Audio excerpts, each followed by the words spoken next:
I heard noises coming from the kitchen and immediately thought someone had broken in. I grabbed my baseball bat and tiptoed down the stairs to catch the intruder red-handed. When I flipped on the lights, I was shocked by what I saw. Hiding on the ground, covered in white cheddar Cheeto dust, was my mom. She hissed and ran away, leaving me standing there, disgusted. I know it sounds crazy, but this wasn't the first time this had happened. It all started when my mom was out jogging one day. See, she had actually once been a bathing suit model, which makes this story even sadder. She had a bit of a sweet tooth, but kept herself on a strict diet to stay in shape. My dad was her manager and was very careful not to let her eat anything high in calories. Of course, my mom didn't always have self-control. She sometimes snuck snacks in the bathroom or ate cookies in the closet. But with my dad watching her, she never got out of control. That was until the day of one fateful jog. One day when I was in 8th grade, Mom went on her usual run around the block. But as she jogged past a cafe, she caught my dad with another woman. She was devastated. I was sitting at the kitchen table when she burst in crying. My dad was chasing after her. Right in front of me, he explained how he simply fell in love with another woman. It was nothing personal. You can't control what the heart wants, Dad said. Nothing personal? You jerk, my mom cried before she pushed him out of the door. It's nothing personal, but I never want to see you again. My mom immediately turned to the freezer and started stuffing her face with tubs of ice cream. She got a lot of comfort food. I'm talking about everything from chicken nuggets to tubs of popcorn. She spent almost $2,000 on food. She looked at me and winked. Don't worry, this is all going on your daddy's credit card. One day, after I had been bragging to my friends how I ate ice cream whenever I wanted, they insisted on coming to my house. When they came, though, Mom started acting like we were all out of food. She said I should have asked her before bringing people over, and all we had was a bowl of boiled beans and broccoli. I was so embarrassed, and all my friends laughed at me. We hadn't bought broccoli for months. It must have been rotten. She served the beans and broccoli in a tiny bowl and left. My friends wouldn't touch the beans, so Mom popped back a while later and just grabbed the bowl off the table. You know what, honey? I think your friends aren't hungry, she said, practically running out of the kitchen. I was so mad. I ran after Mom and found her in her room, stuffing her face with a tray of nuggets and a whole tub of ice cream, with chocolate syrup too, half of which was on her shirt. She'd said we were all out. I started yelling at her, and then to my horror, I heard laughing. My friends were standing in the doorway, making fun of my mom. The next day at school, everyone went around asking each other if they wanted beans and broccoli. I wished the ground would open up and swallow me whole. After that, I stopped inviting people over. Over time, I noticed that I was starting to feel really unhealthy. I told my mom that I thought we needed to slow down a bit with our eating. If she kept it up, she was going to lose her job. She glared at me and said that I sounded just like my father and that being skinny didn't matter to her. I'm a model, she cried. If I got cheated on as a super hot model, what's the point of trying to be skinny? Her binge eating was only getting worse. After I'd seen her chow down on a whole bucket of fried chicken meant for a family of 10, I cried to her that I cared about her health. I didn't care if she was hot or pretty. I didn't want her to die of a heart attack. My mom agreed to slow down, at least to my face. After months of having junk food for dinner, we sat down and had a nice, healthy salad.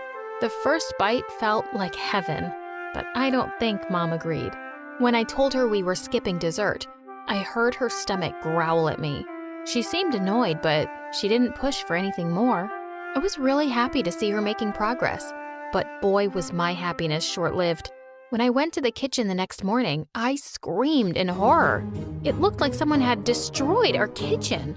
Ripped up bags were tossed everywhere, empty bottles of juice and soda were rolling about, and even the fridge was still open. Who could have done this? My mom screamed. I rolled my eyes and pointed at her nightgown, which had pink frosting and chocolate smudges. She turned red and rushed out of the room. Later, she came to me like a guilty kid and said that she had a problem and she was willing to get the help she needed. For years, Mom tried all different types of therapies and medicines, but nothing seemed to work for long, and her setbacks always meant the worst kind of humiliation for me. This one time, when I was in the 9th grade, I went to the movies with her and my biggest crush happened to work there. Well, my mom made me get up 6 times to refill the family-sized popcorn tub during the movie. It was embarrassing enough to have to constantly get up and miss the movie to have my crush refill it, but the evening quickly went from bad to worse. See, after the 6th refill, the guy laughed and said, "Hey man, take it easy. You've got to leave some popcorn for the other guests." I was so embarrassed. I ran off without saying anything. I went back to my mom empty-handed. She charged out and made a huge scene. "Unlimited refills means unlimited refills," she screamed at him. When he explained that his boss had forbidden it, she knocked things over and left. After that day, I had a serious fight with my mom. I threatened to move to my aunt's. She felt very bad about the whole situation and didn't want to be left all alone. She begged me to stay and said she just didn't have any control. I warned her that if she wanted me to stay, I was about to get serious. I was in charge of what food went in and out of the house. We had snacks that I kept under lock and key. Even though it made me feel like a prison guard, it worked pretty well for a while. We lived a pretty normal life. My mom even got back to her old figure. Now I was back to having the boys in class staring at my mom. This one time, I even caught my crush looking at her with puppy dog eyes. I rolled my eyes. Still, it was better than her shoving Twinkies in her mouth all night. Anyways, things seemed great for the next few years until they suddenly went downhill again. If it hadn't been for Felix, that angel in a man's disguise, I would have lost it in high school. See, when I was in high school, one day my mom met this guy, Felix, and fell in love.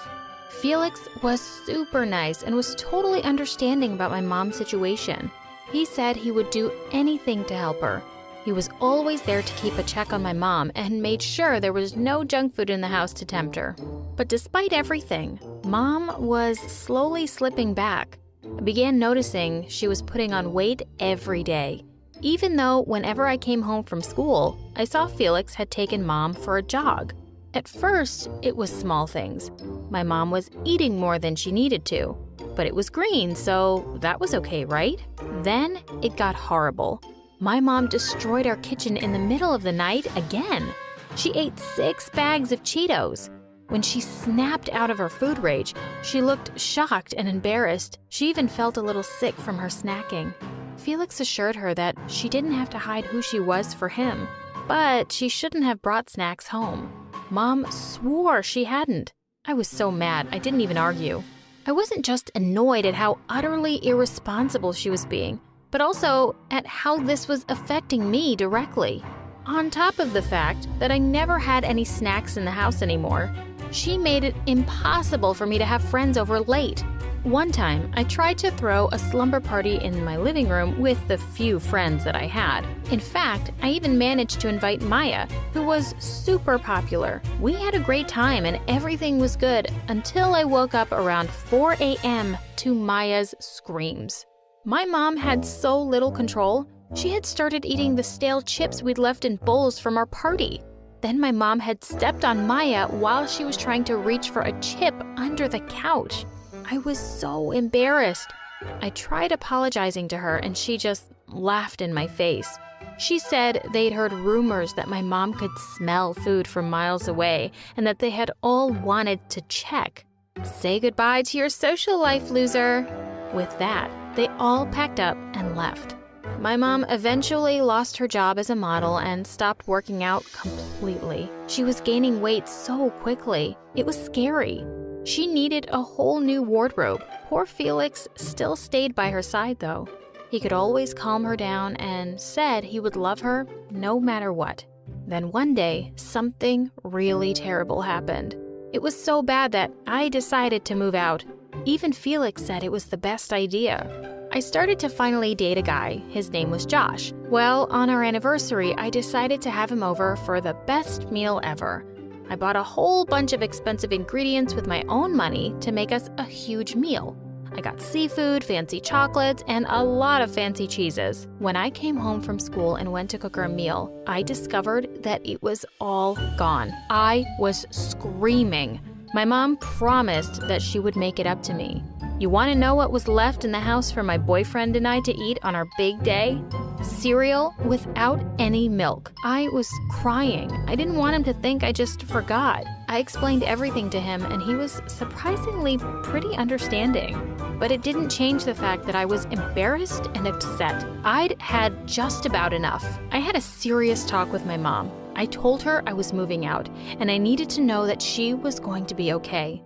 My mom promised that she would try to be brave and strong. I had no choice but to believe her. Maybe it was a bit selfish, but I needed a break from being the adult of the house. I moved in with Josh and started enjoying the normal life. I started to feel so much more confident and happy now that I no longer had a crazy mom to worry about all the time. Until one day when Josh called me in to check out a YouTube video. He looked super embarrassed and just pointed at the screen.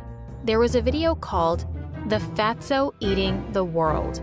Oh my God, is that my mom? I clicked on the channel and sure enough, there were hundreds of videos, all with mean titles that would break my mom's heart. The strange part was that the camera angles were weird. In one video, half the camera was covered. There was even a video from the night that my mom ate all the stuff for my anniversary. She made a fool of herself and was wearing dirty clothes. She wouldn't be caught dead going to the grocery store in pajamas, let alone having millions of strangers see her spill gravy all over her top. I clicked the video and saw it had over 4.3 million views. I checked the account and it turned out someone was taking commissions for eating special food. Now it all made sense. I jumped in my car and drove home. My mom was excited to see me, but her face changed the minute she saw how angry I was. "Where's Felix?" I shouted. "What's the matter with you?" Mom asked.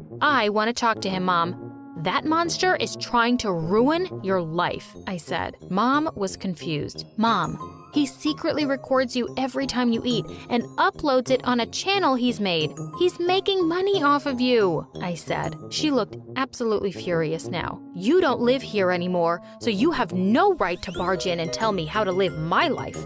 Felix is the only person who makes me feel good about myself. Get out." I could tell she wasn't ready to listen to anything I had to say right now. "Fine, Mom. I'm leaving. It's your life, right? Doesn't affect me at all." I thought I heard something from the kitchen and pretended to leave from the back door. Instead, I walked by. Felix was hunched over a laptop, frantically typing away on it. I was pretty sure he'd heard everything. "I know what you've been up to, Felix," I yelled at him. He smiled, shut his laptop, and said, "No, you don't. You have no proof." I checked my phone and tried to open the channel. It was gone. He must have deleted it. I stormed off. I had to think of a way to catch him. I couldn't let him get away with this. When I told Josh what had happened, he said he was sure there would be some evidence on Felix's laptop. Even if the channel was deactivated, the video files had to be somewhere. That night, Josh and I waited outside his house until we saw him leave, and then snuck in through a window. We decided to split and search different rooms for the laptop. I was looking all over the lounge when suddenly I heard a car turning into the driveway. Felix was back already. "Josh, we gotta get out of here." He was already running down the stairs 2 at a time, and we both frantically made it out of the window just before the front door clicked open. Quietly, we sneaked away as fast as we could. I felt so disappointed. I wanted to cry, but just then, Josh put his bag down and, with a huge grin, took something out of it. It was the laptop. Oh, I could just kiss him. And I did. We ran back home and Josh got down to work. He hacked into the laptop easily, the little genius. We were expecting to see all the disturbing videos of my mom. Let's just say we got much more than we bargained for. See, there were thousands of videos and pictures, but they weren't my mom. These were of 3 different women, all of them eating and stuffing themselves in what looked like mukbang videos. I wanted to gag. What was he doing? Where were my mom's pictures? And who were these women? We tried looking up the first woman. We drew a blank. The same for the second. We hit the jackpot for the third. There were videos of her on YouTube, but to our disappointment, they seemed to have no connection with Felix. We tried looking up her address, and that led us to a hospital room in the neighboring town. We hoped to at least get a few words with her, but the doctor told us she was in a coma. He was nice enough to leave us the contact information for her son, Sam. Sam was pretty reluctant to meet us and talk to us about what had happened with his mom. When he did, he eyed us suspiciously and said she had slipped into a coma 3 years ago and never woke up. It was all because of her eating, he cried. Doctors warned her that if she kept eating like this, she would be dead in a couple of years. This is all his fault. When we asked who he was, all he said was that his mom had had this horrible boyfriend, Gary, who made his mom eat so much that she ended up permanently in a hospital bed. Is this what Gary looks like? I showed him a picture of Felix. Yes! That's the jerk who ruined our lives, Sam cried out. We told him that we found videos of his mom on Felix's computer and even showed him some of them. He started to cry. I told him that my mom was his next victim. He said he was sorry, but he never wanted to have anything to do with that man again. Hearing what Sam had to tell us, Josh and I rushed home. We heard Mom yelling from practically a block away. I was terrified. What had Felix done to her? But what I saw took me entirely by surprise. Mom had Felix tied to a chair and was yelling at him. Next to Mom, he looked so tiny I wanted to laugh. Go, Mom! So, you found out? I asked her. Mom turned to me with flaming eyes. You knew? She screeched at me. I covered my ears.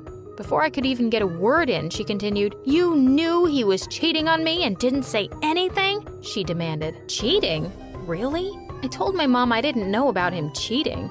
But, well, I'm not surprised this crook is a two-timing loser, I told her. That was her turn to be surprised. She demanded to know what I meant, and I told her everything about the videos and the women and Sam. For a while, my mom was in shock. Then, she looked like she would eat Felix. The rest, as they say, is history. We had enough proof to send Felix to jail, and we sued him for every penny he had. My mom finally snapped out of her manic food obsession too. And even though she didn't go back to modeling, she started eating healthier. Josh and I? Well, yesterday, Josh asked me to marry him. Whack family or not, he said, I can't live without you.